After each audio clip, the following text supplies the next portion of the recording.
Armstrong ஆதரவாளரும் பல்வேறு கொலை வழக்குகளில் தொடர்புடைய பிரபல ரவுடியுமான பாம் சரவணனை சென்னை போலீசார் அதிரடியாக கைது செய்தனர். கடந்த ஒரு வருடமாக தலைமறைவாக இருந்த பாம் சரவணன் மீது கொலை முயற்சி உள்ளிட்ட 40க்கும் மேற்பட்ட வழக்குகள் நிலுவையில் உள்ளது.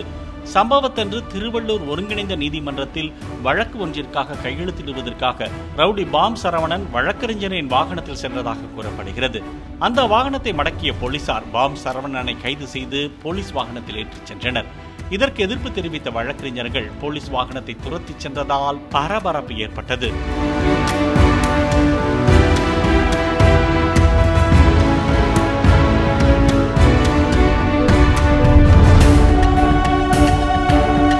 போலீசார் பாம் சரவணனை புளியந்தோப்பு காவல் நிலையத்தில் நிலுவையில் உள்ள வழக்கு தொடர்பாக நீதிமன்றத்தில் ஆஜர்படுத்தி சிறையில் அடைத்தனர்.